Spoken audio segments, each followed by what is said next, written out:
Now, heading away from some trade discussion, there is certainly still a pretty big, saga to play out with the Bombers and their search for a senior coach. Now, ideally, they'd love to have someone wrapped up before the trade period starts, and that certainly could be likely. All reports suggesting they could have an announcement this week. Now, I guess 4 or 5 days ago, that seemed to be Adam Uze from Melbourne. Yeah. Looked likely to finally land his first senior coaching job after missing out at GWS, but by multiple reports, it seems like Brad Scott, who held off, some have said that we'll just have to tread some water on Brad Scott to see whether he wanted to go for the job or not after the end of the AFL season, given his current position as the AFL's footy boss. But now seems likely that he's pursuing the process and happy to go through the thorough process with this what might still be or is still a flexible timeline for the Bombers, but they do want to have a new name in the door probably before the end of next week. Yeah, absolutely. Before free agency ends at least, and you're halfway through the trade period. So Brad Scott now shooting in up to what seems to be the leading spot for the Essendon job, which is quite remarkable. Yeah, there's a few bits to this that I think there's there to unpack. I think one is we've heard from Matthew Lloyd, Tom Brown, people who have very good sources down at Bomberland that they're expecting an announcement by the end of this week, if not early next week. So if that's the case, and Brad Scott's just put his hand up and said, yeah, I'm interested, how thorough is the process that he's going through compared to the one that they've put Adam Uze through? I think that's one that I'm a little bit curious on. And then the other bit is, you got to feel for Adam Uze personally. I think Uze's the option. I think you go and get someone that's been in a successful environment, who knows what it takes. By all reports, he is the next man up in terms of those assistant coaches battling it away, that he seems like the one that is going to come in and he could really revolutionise Essendon and take them in a direction they probably haven't been. I think when they got Benoiton, that was a sign they were going to back that younger kind of new age coach. It hasn't worked, and a bit like Carlton did with Michael Weiss, it looks like they want to regress to a bit of experience. You can understand that, but I think my worry would be that you should pick the best candidate, and I think the best candidate's comfortably Adam Uze. Can I understand why Scott, I think he's got a just over 50% record. It might be, I think it's 106 wins, 105 losses. So you can understand why that might appeal to Essendon, and they are a club that demand immediate success, as we've seen. But I think they could be well served by just going with Adam Uze, taking the patient approach. They don't need to go through a necessarily full rebuild. They've already kind of started it under Rutten with the likes of Perkins, Cox, and Zach Reid coming in.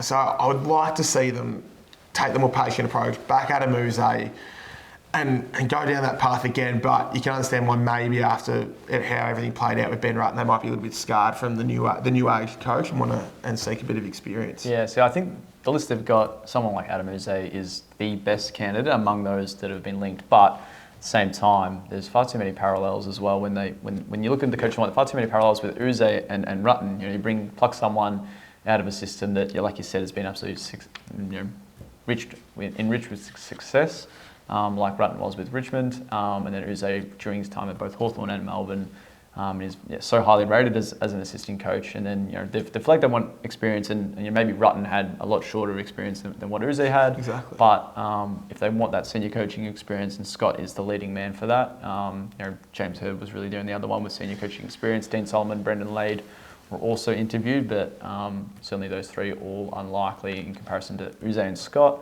And I guess if that's what they want, if they want someone with more names, with more games under their belt, then Scott's that obvious target, and it seems like he's the one they want. But like you said, it's going to be a very, very quick process if he gives them an answer on Monday and goes through that process, and they've got someone by Friday. When you look at Ross Lyon, who wasn't keen to do the same thing, so.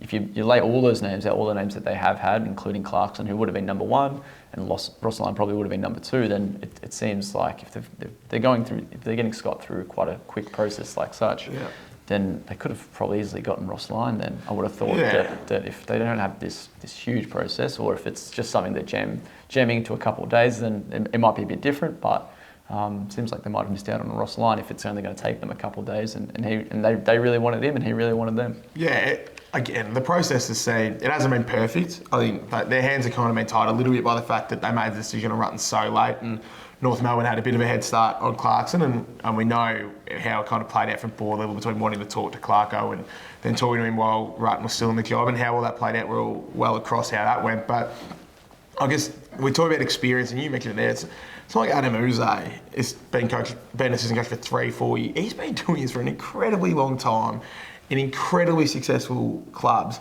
And we've seen how many assistant coaches have come from out under the Clarkson umbrella and then gone on to win premierships or have successful teams of their own. And there's absolutely no reason Adam Uze couldn't be that man.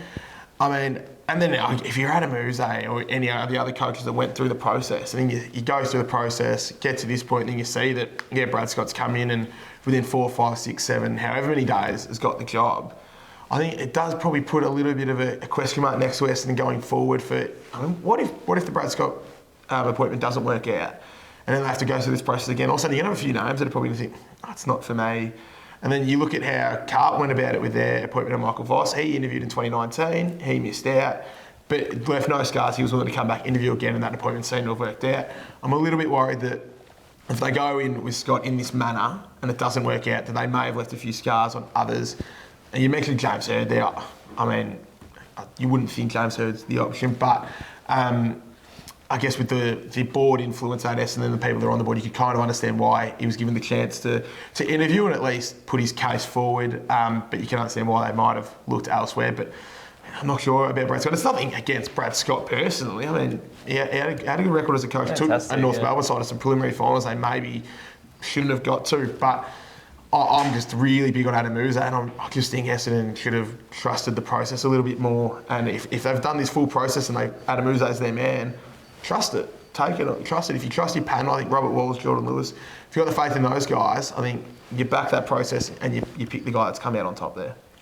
That'll wrap up today's episode of Zero Hanger TV. Now you can head to our YouTube page or through our site on zerohanger.com for all the latest trade news, rumours, and as well as all stuff on the latest on the Essendon coaching job.